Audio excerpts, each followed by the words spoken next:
Labour ని అధిగమించడానికి pain medications అన్ని ఒక ఎత్తైతే క్యామ్ అంటే కాంప్లిమెంటరీ ఆల్టర్నేటివ్ మెడిసిన్ థెరపీలు కూడా నేడు అందుబాటులో ఉన్నాయి.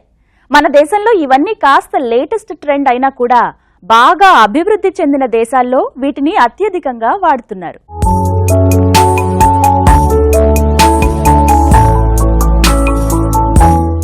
లేబర్ పెయిన్ ని అధిగమించేందుకు పెయిన్ కిల్లర్ ఆప్షన్స్ అలాగే అనస్థీషియా వద్దు అనుకునేవారు కూడా నేటి రోజుల్లో లేకపోలేదు. కానీ వీరు కూడా ఏదైనా ప్రత్యామ్నాయ పద్ధతుల ద్వారా లేబర్ నుంచి ఉపశమనం పొందాలని ఆశించడం కూడా సహజమే. ఇలాంటప్పుడే పలు నాన్ మెడికల్ పద్ధతుల గురించి ప్రస్తావించాలి. వీటినే CAM అంటే కాంప్లిమెంటరీ అండ్ ఆల్టర్నేటివ్ మెడిసిన్స్ అంటారు. లేబర్ పెయిన్ తగ్గించడానికి చాలా రకాలుగా మనకి ఆప్షన్స్ ఉన్నాయి. మొదటిది first of all women determination, అంటే నేను నార్మల్ డెలివరీ అవ్వాలి అని డిటర్మైన్ అయినప్పుడు మనకి ఆ నొప్పి ఎక్కువగా తెలియదు. రెండవది లమాస్ టెక్నిక్ అంటే బ్రీదింగ్ టెక్నిక్స్. అది స్పెషల్లీ మనము లేబర్ పెయిన్స్ వచ్చిన తర్వాత ఇవి నేర్చుకోవడానికి వీలవ్వదు. సో లేబర్ పెయిన్స్ అవ్వకంటే ముందు వీటి గురించి ఇవన్నీ నేర్చుకుని ఉంటే పెయిన్స్ వచ్చినప్పుడు అదొక బ్రీదింగ్ టెక్నిక్ అన్నమాట. ఆ బ్రీదింగ్ టెక్నిక్స్ అవన్నీ వాడటం వల్ల చాలా రిలీఫ్, అంటే you can say 50% pain relief పేషెంట్కి కలుగుతుంది. అండ్ దీనితో ఆ డిటర్మినేషన్తో ఆ లమాస్ టెక్నిక్తో కూడా చాలా మటుకు నార్మల్ డెలివరీ వరకు వెయిట్ చేసే అంత ఓపిక ఆ పర్సన్లో కలుగుతుంది. వేల సంవత్సరాలుగా చక్కటి ఫలితాలనిస్తూ ప్రపంచవ్యాప్తంగా ప్రఖ్యాతి సాధించిన చైనీయుల వైద్య పద్ధతులు ఆక్యుపంక్చర్, ఆక్యుప్రెషర్ లేబర్ ప్రోగ్రెస్ ని బూస్ట్ చేసేందుకు అలాగే పెయిన్ ని తెలియకుండా బ్రెయిన్ కి సిగ్నల్స్ పంపేందుకు ఆక్యుపంక్చర్ పద్ధతి బాగా పనిచేస్తుంది. ఆక్యుపంక్చర్ లో వెంట్రుకవాసంత ప్రత్యేక సూదులను ఉపయోగిస్తే ఆక్యుప్రెషర్ పద్ధతిలో శరీరంలో ముఖ్యంగా పాదాలలో కొన్ని ప్రత్యేక పాయింట్స్ లో ప్రెషర్ ఇవ్వడం ద్వారా ఆశించిన ఫలితం పొందవచ్చు. ఈ రెండు పద్ధతులు పెయిన్ ని బ్లాక్ చేయగల కెమికల్స్ ని రిలీజ్ చేసేలా ప్రేరేపిస్తాయి. వీటిని లేబర్ పెయిన్ ని తట్టుకునేందుకు ఇచ్చే పెయిన్ కిల్లర్స్ తో పాటుగా అదనంగా కూడా వాడుతూ ఉంటారు.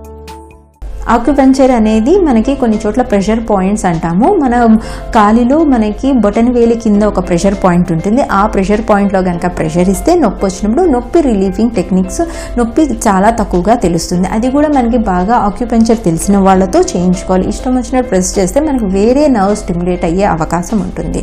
ఈ ఆక్యుపంక్చర్ని ట్రై చేయొచ్చు. ఇంకొకటేమో ఫిజికల్ థెరపీ అంటాం. ఫిజికల్ థెరపీ అంటే మన బాడీని వాకింగ్ చేయడం ద్వారా కానీ పర్టికులర్ పొజిషన్ కొన్ని బాల్స్ దొరుకుతాయి, బర్తింగ్ బాల్స్ అని దొరుకుతాయి. వాటి మీద మీకు పెయిన్ వచ్చినప్పుడు మీ టమ్మిని దాని మీద పెట్టి you should rotate this side వేస్ కానీ ముందుకు కానీ రొటేట్ చేస్తే మీకు పెయిన్ ఫీలింగ్ తక్కువ అవుతుంది అనమాట. ఈ బర్తింగ్ బాల్స్ కూడా ఉంటాయి. ఇంకొకసారి పొజిషన్ అనమాట. కొంతమంది బాగా స్ట్రైట్గా కూర్చొని ఇట్లా వంగి కూర్చొని కాళ్ళు రెండు దగ్గర పెట్టుకుంటే పెయిన్ తక్కువ ఉంటుంది అనమాట. ఆ పొజిషన్ని కూడా ట్రై చేయొచ్చు. రిఫ్లెక్సాలజీ అనే మరో పద్ధతిలో మసాజ్, హాట్ ప్యాక్స్ అలాగే కోల్డ్ కంప్రెషర్స్ ని నొప్పి తట్టుకునేందుకు వాడుతూ ఉంటారు. హైడ్రోథెరపీ అనే మరో పద్ధతిలో స్నానాన్ని థెరపీ రూపంలో వాడటం చూడొచ్చు. వేడి నీటితో మంచి స్నానం చేయడం ఈ పద్ధతిలో ముఖ్య భాగం. స్నానం అంటే మామూలుగా బకెట్, మగ్గు పెట్టి చేసేది కాదండి. ప్రత్యేకమైన టబ్ లో హాట్ వాటర్ లో థెరపీ రూపంలో స్నానం చేయడం ద్వారా లేబర్ ని ప్రేరేపించడం. ఇవన్నీ కూడా కాదనుకుంటే రీసెంట్గా మనం హైడ్రోథెరపీ అనేది ఒకటి వచ్చింది. హైడ్రోథెరపీ అంటే వాటర్ బర్తింగ్ టెక్నిక్ అనమాట. మైల్డ్ వామ్ వాటర్ ఉంటుంది. ఆ మైల్డ్ వామ్ వాటర్ అంటే డిగ్రీ సెంటిగ్రేడ్స్ కూడా ఉంటుంది. జస్ట్ మన బాడీ కన్నా జస్ట్ కొద్దిగా వామ్ వాటర్లో మనం ఒక టబ్లో పెట్టుకొని ఆ టబ్లో మన బాడీ పార్ట్ ఎంతవరకు మన పొట్టంతా మునిగేంత వరకు వస్తే ఆ వాటర్ అంతవరకు వస్తుంది. అంతవరకు వస్తే మీకు పెయిన్ వచ్చినప్పుడు take a deep breath along with that. ఆ వామ్ వాటర్ వల్ల మీకు ఆ పెయిన్ తగ్గినట్టు అనిపిస్తుంది. ఇక నొప్పులొస్తున్నప్పుడు ఏదైనా వేరే పని మీద మనసును పెట్టడం ద్వారా కొంతవరకు ఉపశమనం ఉంటుంది. దీన్ని డిస్ట్రాక్షన్ టెక్నిక్ అంటారు. ఇష్టమైన మ్యూజిక్ వినడం, మెడిటేషన్ చేయడం లాంటివి.